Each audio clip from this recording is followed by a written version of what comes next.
क्या आप भी जिंदगी में सब ठीक होने का इंतजार करते हैं? अगर हाँ, तो ये कहानी आपकी जिंदगी बदल सकती है। एक फकीर दरिया के किनारे बैठा था कि एक आदमी ने आकर पूछा, बाबा क्या कर रहे हो? फकीर ने जवाब दिया, बस इंतजार कर रहा हूं कि जब पूरा दरिया बह जाएगा तो मैं उसे पार कर लूंगा। वो आदमी हैरान होकर बोला, बाबा दरिया का पानी कभी खत्म नहीं होगा। अगर आप बहाव रुकने का इंतजार करते रहेंगे तो आप कभी दरिया पार नहीं कर पाएंगे। फकीर ने मुस्कुराकर कहा, बेटा यही तो मैं लोगों को समझाना चाहता हूं। हर कोई यही कहता है कि एक बार घर की जिम्मेदारियां पूरी हो जाएं तो नमाज भी पढ़ लेंगे, दाढ़ी भी रख लेंगे, हज भी कर लेंगे और दूसरों की खिदमत भी करेंगे।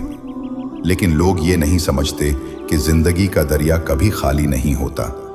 जिम्मेदारियां कभी खत्म नहीं होती। जैसे दरिया को पार करने के लिए पानी के रुकने का इंतजार नहीं किया जाता, इसी तरह नेकी का रास्ता भी मसरूफियात के खत्म होने से नहीं बनता, बल्कि मसरूफियात के बीचों बीच बनता है। याद रखो, जो नेकी आज छोड़ दोगे वो शायद कल तुम्हें नसीब ही न हो।